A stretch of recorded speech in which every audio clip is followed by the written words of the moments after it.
찬송이 되는 삶이란 제목으로 함께 은혜 받기를 원합니다.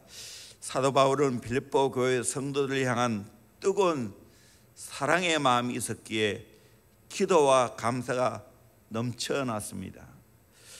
기도와 감사가 넘쳐난 이유는 빌립보 교회 성도들이 복음 안에서 교제한 것 때문입니다. 착한 일을 시작하신 그분이 그리스도 예수의 날까지 이루실 것을 확신했기 때문입니다. 그리고 예수 그리스도의 심장으로 뜨겁게 사모하고 사랑하기 때문입니다.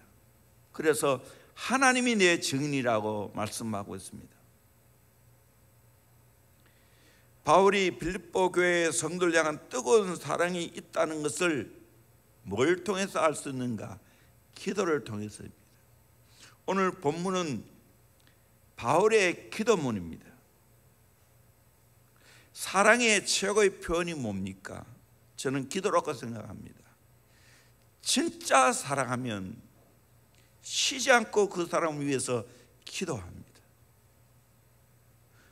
부모가 자녀를 향한 기도를 놓지 않는 것처럼 진짜 내가 사랑하는 대상을 위해서는 기도를 놓지 않습니다. 지난번에 제가 한번 이야기했는 것 같은데, 지금은 하나님 나라 가셨지만 오래전에 왕고모 할머님을 배웠습니다. 저는 할머니를 위해서 별로 기도한 적이 없는데, 그 할머님은 철현이가 목회를 잘하기 위해서 새벽마다 기도한다고 말합니다. 참 순수하신 어른이기 때문에 그 말은 저는 100% 보장할 수가 있습니다.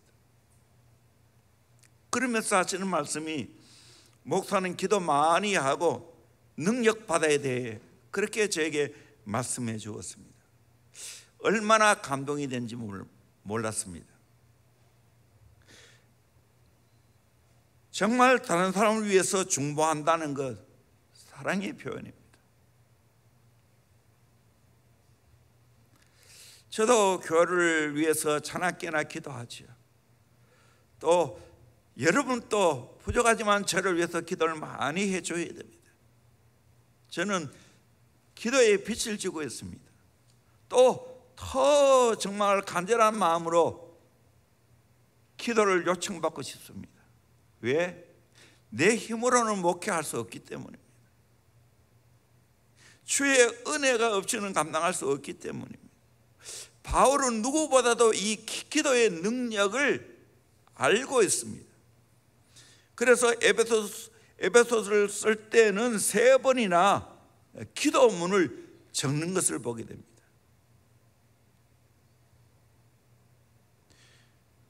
오늘 저와 여러분도 오늘 말씀의 기도 내용처럼 살아가기를 원합니다. 마지막 결론적으로 11절에 보니까 하나님의 영광과 찬송이 되기를 원하노라 말씀하고 있습니다. 기도 중에 정말 하나님을 향하여 성도들이 이렇게 살기를 원한다고, 그렇게 해서 열매가 가득해서 하나님의 영광과 찬송이 되기를 원한다라고 표현하고 있습니다. 그러면 어떻게 하나님이 기뻐하시는 영광과 찬송이 되는 삶을 살아갈 수 있을까요? 첫째는 풍성한 사랑이 있어야 됩니다. 풍성한 사랑이 있어야 됩니다. 9절을 보니까 내가 기도하노라 너희 사랑을 지식과 모든 총명으로 점점 더 풍성하게 하사, 사랑을 점점 더 풍성하게 하사, 거기에 또 지식과 모든 총명이 들어가 있죠. 사랑이 점점 더 풍성해야 된다라고 말하고 있습니다. 점점 더라는 말을 직역하면 더욱이라는 말이에요. 계속적으로 사랑이 더 풍성해져야 된다는 것을 말씀해 주고 있습니다. 오늘날 사랑을 많이 노래하고 있고 사랑을 많이 말하고 있지만 사랑이 부족합니다. 홍수가 치면 물이 넘쳐나지만 먹을 물이 없는 것처럼 사랑을 많이 논하고 있지만 진정한 사랑이 부족합니다. 이런 가운데 우리들이 해야 할 일이 뭡니까? 사랑이 점점 더 풍성해져야 된다는 겁니다.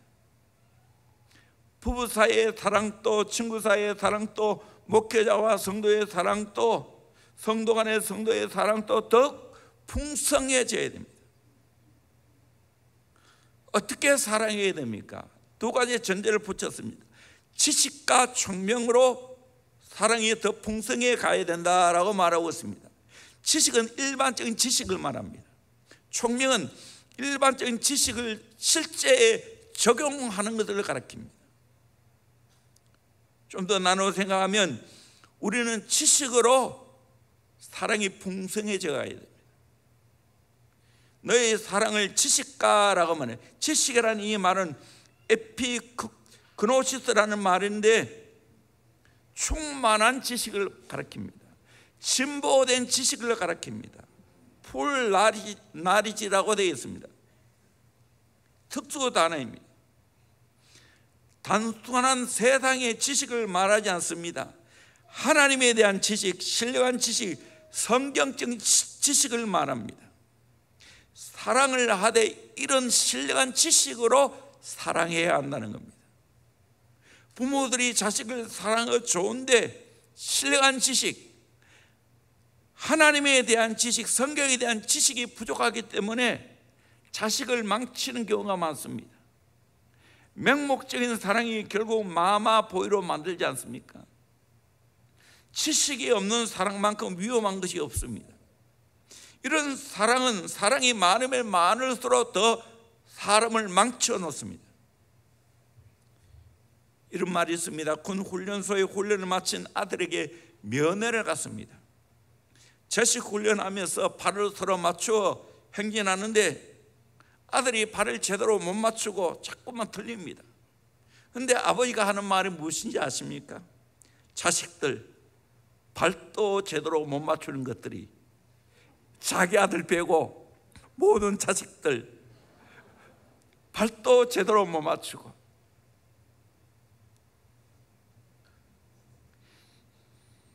이것이 명목적인 자식을 향한 사랑입니다.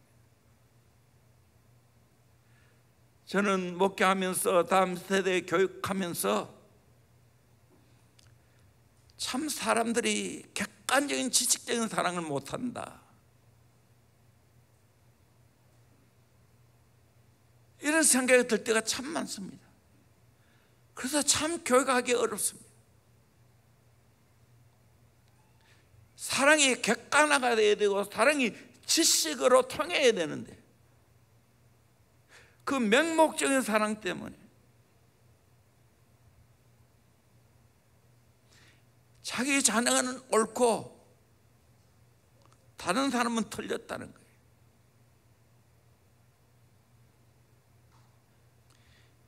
지식이 없는 사랑이 결국에는 무모한 사랑이고 후회밖에 남지 않은 사랑입니다. 그래서 말씀과 진리 가운데 바로 깨닫고 내 탓이요 하는 것이 필요합니다. 진정한 사랑은 기도 가운데 커가는 사랑, 말씀 가운데 커가는 사랑, 은혜 가운데 커가는 사랑이 되어야 됩니다. 신령한 지식, 하나님의 지식 가운데 사랑이 풍성해야 됩니다. 두 번째는 모든 총명으로 사랑해야 됩니다. 총명이라는 이 말은 지각을 말합니다. 퍼셉션, 영적 통찰력을 말합니다. 분별력을 말합니다. 실제적인 삶에 나타나는 실행하는 지식을 말합니다. 감정에 끌려 몽롱한 가운데 사랑했는데 정신 차려놓고 보니까 사랑이 아닐 경우가 있지 않습니까? 부모가 자식을 열심히 사랑했는데 사랑받고 있는 자식은 부모에게 이를 갈며 앙심을 품고 있는 것을 봅니다.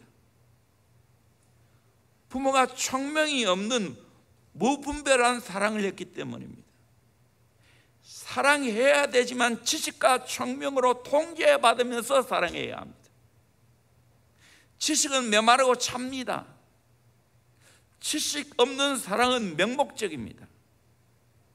지식적인 사랑이 삶으로 실천하는 것이 총명입니다. 정말 우리 교회 안에서 이런 지식과 총명이 넘치는 풍성한 사랑이 있어야 됩니다. 지각이 있고 통찰력이 있는 사랑이 필요합니다. 오늘 많은 사람들이 지각이 없는 사랑 때문에 배신당하고 고통당하고 어려움당하는 것을 보게 됩니다.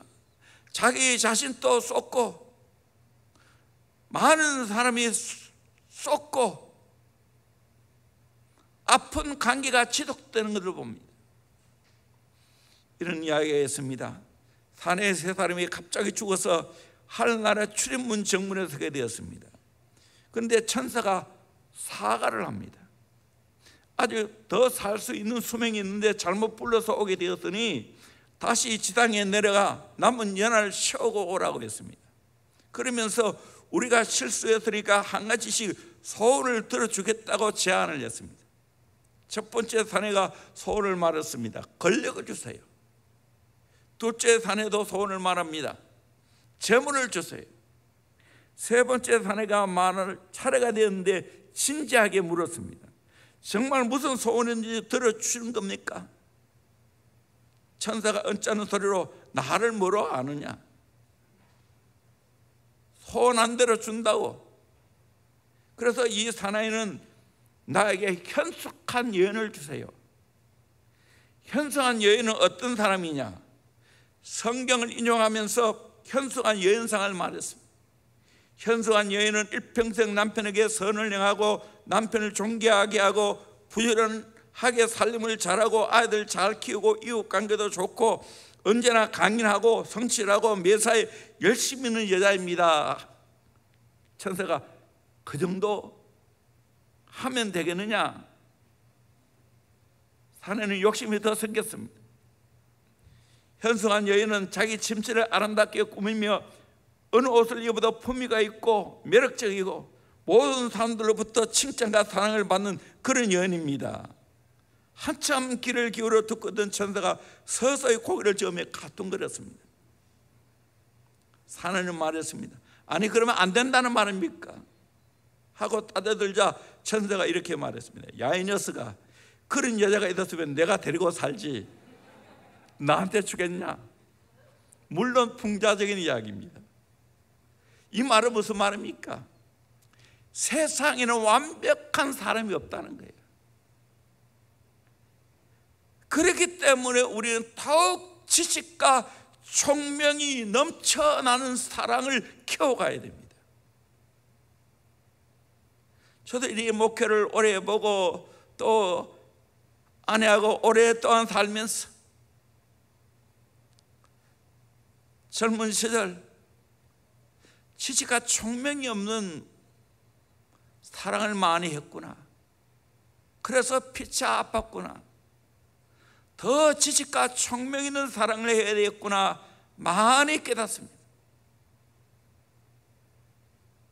목회를 하면서 사람을 대하면서 정말 지식과 총명이 넘치는 사랑이 필요하구나. 우리가 기도하되 이 기도를 해야 됩니다. 지식과 총명이 있는 사랑을 해야 하나님께 영광 돌리고 하나님께 찬송이 된다는 것. 두 번째로 지극히 선한 것을 분별해야 됩니다. 10절 보니까 너희로 지극히 선한 것을 분별하며 라고 말했습니다. 분별이라는 이 말은 시험한다는 말입니다. 진짜 금인가 가짜 금인가 테스트하는 데 쓰는 겁니다. 진짜 지폐인가 위조 지폐인가 테스트하는 데 쓰는 말입니다. 제사장이 재물이 흠이 없이 합당한가 합당하지 않는가 테스트할 때 쓰는 말입니다. 단순히 선과 악만을 분별하는 것이 아니라 선한 것 중에서도 최고로 선한 것을 분별하는 것을 말합니다. 예수 믿는 사람이 선택하는 일은 모두가 하나님 위해서 한다고 생각하기 때문에 그렇게 선택하지요. 그런데 인간의 한계가 있습니다. 다 알 수도 없고 다 할 수도 없습니다. 그 중에 하나님이 요구하시는 지극히 선한 것을 구별해야 됩니다. 인간은 한계가 있습니다. 다 알 수 없고 다 할 수 없어요. 그래서 그 중에 잘 구별하고 잘 선택해서 그 일을 행해야 된다는 거예요. 선한 것 중에 가장 선한 것, 지극히 선한 것을 분별할 수 있다면 그것이 대단한 지식입니다. 이 지식을 가져야 된다는 거예요. 어떤 사람을 진짜 알고 싶습니까?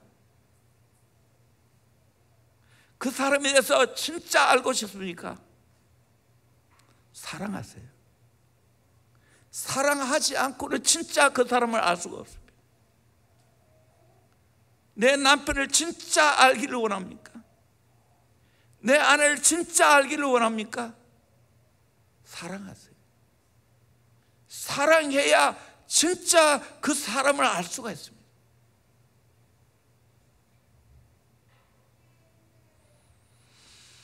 그와 반대로 내 안에 미움이 있으면 그 사람 분별이 안 됩니다.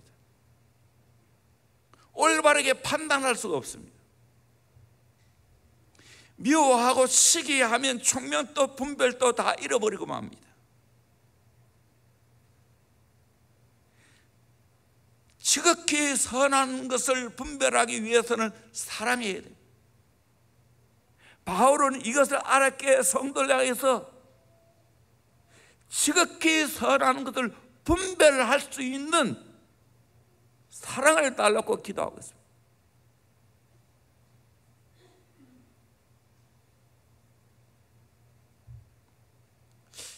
참 선한 것을 분별한다는 건 쉬운 일이 아닙니다. 사람은 참 착각을 잘 합니다. 때로는 안개와 같이 희미할 때가 있습니다. 분별이 잘 안 될 때가 많습니다. 조종사가 비행을 하다 보면 자주 비행 착각이라고 하는 것들을 일으킨다는 거예요. 여객기는 주로 같은 방향으로 비행하지만 전투기의 경우 공중에서 빙빙 돌고 한참 날아가다 보면 바다도 푸르고 하늘도 푸르기 때문에 어느 쪽이 하늘이고 어느 쪽이 바다인지 구별이 잘 안 된다는 겁니다. 또 같은 고도에서도 비행기가 선의 비행을 하면서 회전할 때는 속력을 좀 내면 비행기가 자꾸 위로 올라가는 느낌을 받는다는 거예요.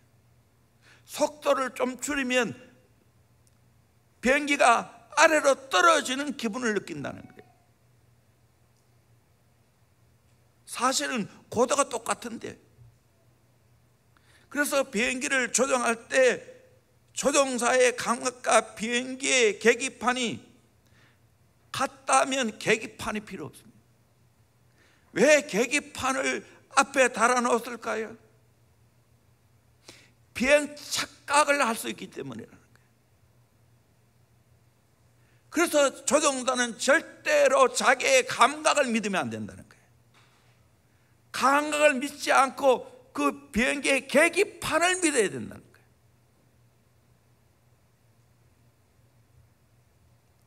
우리의 신앙생활에도 이런 착각이 있을 수가 있어요.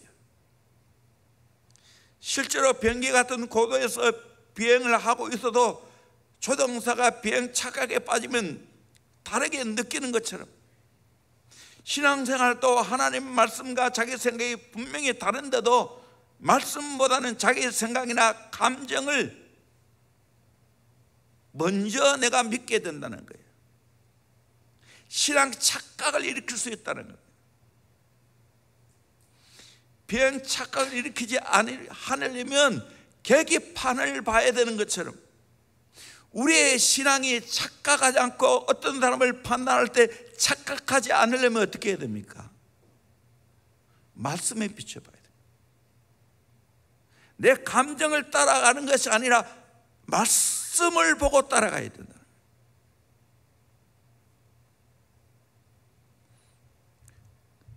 사람이 때로는 옹고집 같은 사람도 있을 수가 있습니다. 성경 말씀이야 어떠하든지 간에 자기의 신앙이 옳다고 믿고 있습니다. 특별히 말씀을 잘 모를 경우에, 무지할 경우에 자기 지금까지 살아온 감각, 지금까지 살아온 경험을 말씀보다 더 믿는다는 거예요.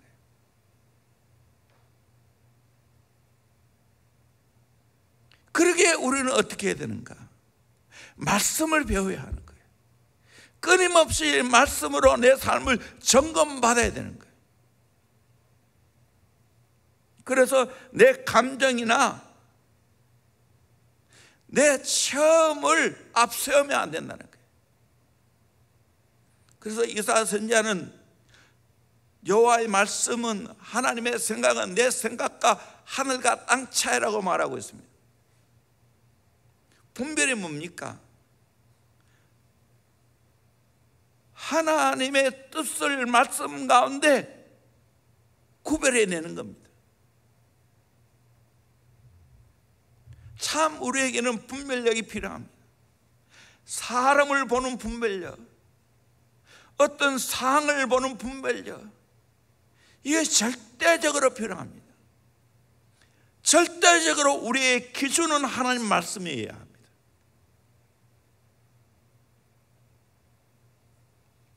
세상의 어떤 가치관의 기준이 아닙니다. 교회도 마찬가지입니다. 세상에 많은 교회가 그렇게 가르치니까 그렇게 우리도 따라가야 되는 거 아니라는 거예요. 성경이 뭐라고 말하는가, 그것을 보고 분별하고 따라가야 된다는 거예요. 솔로몬 왕이 1000번을 드리고 난 후 하나님께 무엇을 요구합니까? 들을 수 있는 지혜,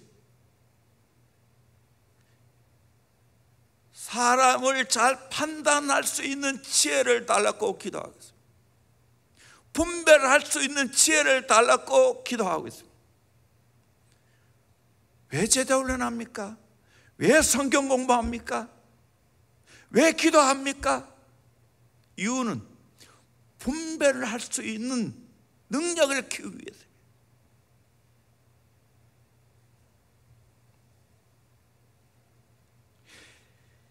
지극히 선한 것을 분별을 할 줄 아는 지혜가 필요합니다. 그럴 때 하나님께 찬송이 되고 영광이 됩니다. 세 번째로, 진실하여 허물 없이 그리스도의 날까지 이르기를 기도합니다. 10절을 보니까 너희로 지극히 선한 것을 분별하여 하며 또 진실하여 허물 없이 그리스도의 날까지 이루고라고 했습니다. 진실, 이 진실이라는 이 말은 혼합된 것이 없는 걸 가리킵니다.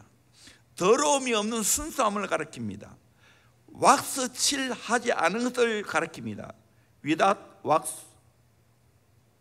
엘리 크리노, 이 말은 햇볕에 비추어서 판단받는 것을 말합니다. 고대 사회에 도자기 제조업이 성행했습니다. 여러 종류가 많은데 값이 싼 것은 두껍고 둔탁한 겁니다.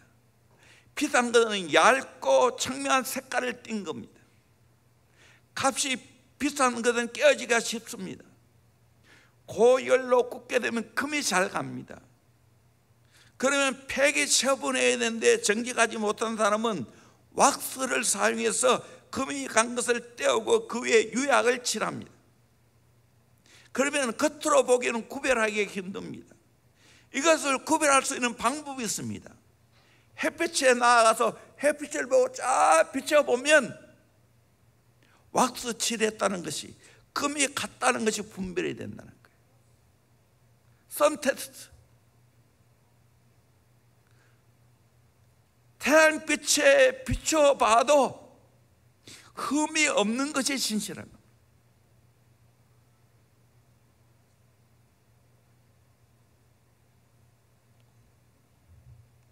우리는 이렇게 깨끗하고 진실해야 됩니다. 성도에 있어서 진실은 생명입니다. 진실을 잃어버린 모든 것을 잃어버린 것 같습니다. 솔로몬 또 이런 기도를 하고 있죠. 우리 잠언 30장 7절 8절 말씀 같이 읽겠습니다. 시작. 내가 두 가지 일을 주께 구하였사오니 내가 죽기 전에 내게 거절하지 마시옵소서. 곧 헛된 것과 거짓말을 내게서 멀리 하옵시며 나를 가난하게도 마옵시고 부하게도 마옵시고 오직 필요한 양식으로 나를 먹이시옵소서. 참 귀한 말씀 많이 있지만 헛된 것과 거짓말을 내게서 멀리 하옵시며 라고 했습니다. 우리는 헛된 것, 거짓말을 내게서 멀리 할 수 있어야 됩니다. 임기응변하면 안 됩니다. 왕의 자녀는 존귀한 자입니다. 그렇기 때문에 지위와 명예를 지키기 위해서 거짓말할 수 있다는 거예요. 자기의 진실을 지키기 위해 헛된 것과 거짓말을 멀리 해달라고 기도하고 있습니다. 현대 너는 가면을 잘 쓰고 이 사람 저 사람에게 얼렁뚱땅 잘하는 사람이 수완이 좋고 능력 있는 사람이라고 말합니다. 사업하는 사람이 말하기를 허풍과 거짓이 사업의 반 재산이다, 이렇게 심지어는 말하기도 합니다. 허풍과 거짓이 사업의 반 재산이다? 아니에요. 우리 성도는 그렇게 살아갈 수 없어요. 그리스도의 재림의 날에 신랑 되신 주님을 만나야 하기 때문입니다. 신부가 신랑을 위하여 몸단장을 하는 것처럼 우리는 진실로 몸단장을 해야 됩니다. 허물이 없어야 됩니다. 허물이 없다는 것은 거침돌이 되지 않는 것을 말합니다. 다른 사람을 거침돌을 놓아 넘어지지 않게 하는 것처럼 내게 허물이 없어야 됩니다. 여러분, 목사가 돈에 대해서 허물이 있고 말에 대해서 허물이 있고 성적에 대해서 허물이 있으면 어떻게 되겠어요? 많은 사람을 걸려 넘어지게 합니다. 실족하게 합니다. 목사만 그렇겠어요? 우리 성도 다 마찬가지입니다. 오염되지도 않고 장애물도 놓지 않는 진실하고 허물이 없는 삶을 살아가야 된다는 거예요. 이것이 하나님께 영광이 되고 찬송이 된다는 거예요. 오래 사귀면 사귀어서 더 진국이 돼야 돼요. 더 진실함이 드러나야 돼요. 더 은근한 향기를 풍기는 삶을 살아가야 돼요.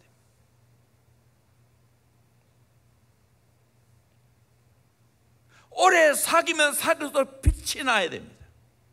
아, 진짜네? 진실하네? 깨끗하게 살아가네? 허물이 없네?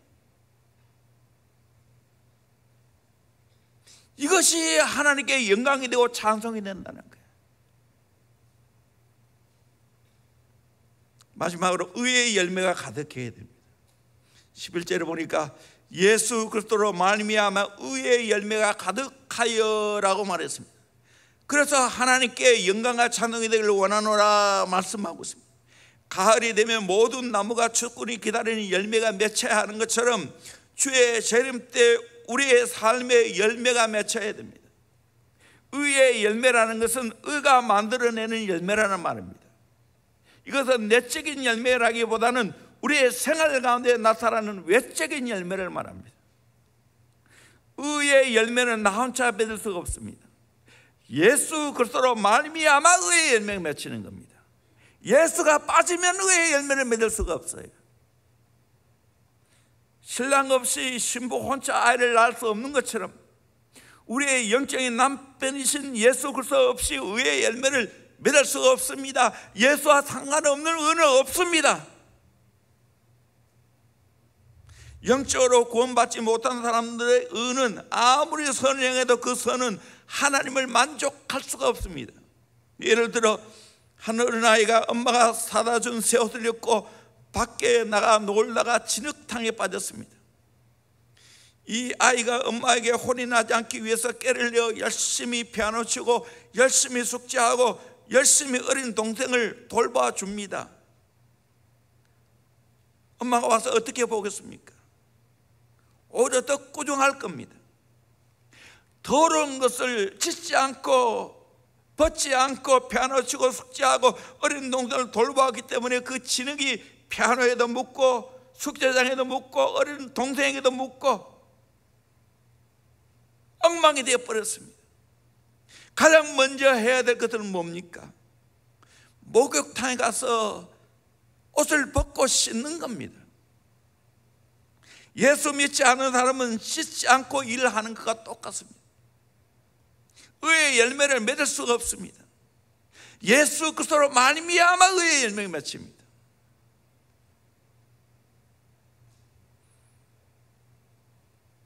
해적선에 탄 선원이 착한 일을 하면 할수록, 충성을 하면 할수록 다 큰 죄를 집니다. 갈아타야 됩니다. 예수 그리스도로 말미암아 의롭다함을 얻고 선한 열매를 맺어가야 됩니다. 요한복음 15장의 포도나무 비유처럼 우리가 예수께 붙어 있어야 열매를 맺을 수 있습니다. 요한복음 15장 5절에 나는 포도나무요 너희는 가지라. 그가 내 안에 내가 그 안에 거하면 사람이 열매를 많이 맺나니 나를 떠나서는 너희가 아무것도 할 수 없습니다. 그렇습니다. 우리는 예수께 붙어 있어야 됩니다. 그래서 의의 열매를 맺어야 됩니다. 우리 인생 무엇으로 그 사람 되면 압니까? 열매를 보고 압니다. 열매는 열매인데 의의 열매가 맺혀야 되는 겁니다. 바울이 이걸 위해서 기도하고 있습니다. 우리가 변화받고 새로운 마음가짐을 가지게 되는 것은 하나님의 은혜가 임해야 됩니다. 그런데 세상에서 가장 어려운 것이 내 자신을 변화시키는 것이라고 말합니다. 그런데 동시에 가장 쉬운 것도 내 자신을 변화시키는 겁니다. 내 마음을 고쳐먹으면 됩니다. 나는 예수께 붙어 있으면 됩니다. 오직 예수가 되어지면 내 삶이 전부 의의 열매가 맺힙니다. 자꾸 내 생각, 내 주장이 강하다 보니까 의의 열매가 맺을 수가 없는 겁니다. 우리 인생 어떻게 살아야 됩니까? 바울이 빌립보 교회를 위해서 기도한 것처럼 하나님의 영광과 찬송이 되어야 됩니다. 어떻게 할 때 이것이 가능합니까? 지식과 총명으로 통제된 풍성한 사랑이 점점 더 많아져야 돼요. 지극히 선한 것을 분별할 수 있는 능력을 키워야 됩니다. 선한 것 중에 지극히 선한 것을 분별하는 능력입니다. 진실하고 허물이 없어야 됩니다. 의의 열매가 가득한 삶을 살아가야 됩니다.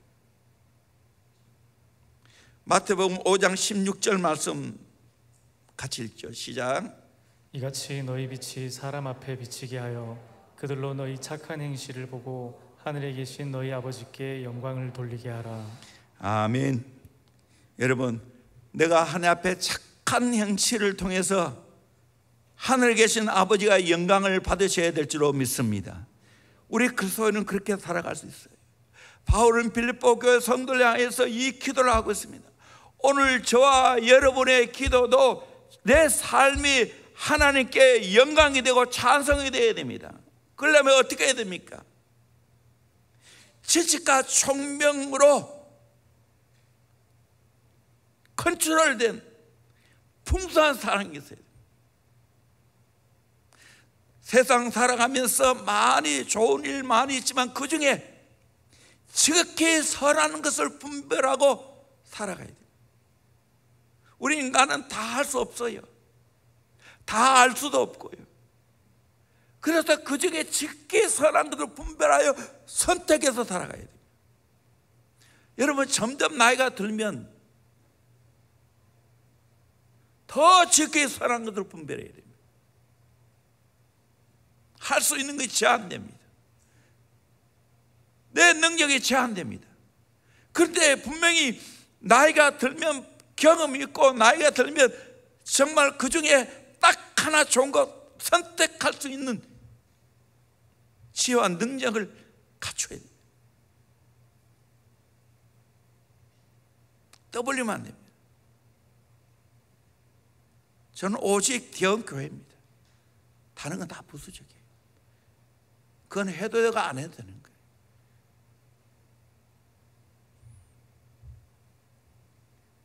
그리고 다음 세대를 제대로 키워야 되겠다. 여기에 올인합니다. 마당발 절대로 좋은 거 아닙니다. 지극히 선한 것을 분별해서 그걸 선택해야 돼요. 그리고 내 삶이 신실해야 됩니다. 허물이 없어야 됩니다. 나이가 들면 더 진실해야 되고요. 더 누가 봐도 허물이 없어야 됩니다. 햇빛에 비춰봐도 내 허물이, 내 진실함이 없어야 됩니다. 진실해야 되고 허물이 없어야 됩니다. 그리고 내 삶 속에 그 그리스도로 말미암아 주님과 관계를 맺고 그를 통해서 의의 열매가 가득해야 됩니다. 사실 내 인생 뭐로 평가할 거예요? 내가 지금까지 걸어오면서 맺은 의의 열매로 평가되는 거예요. 그의 없다면 회개해야 돼요.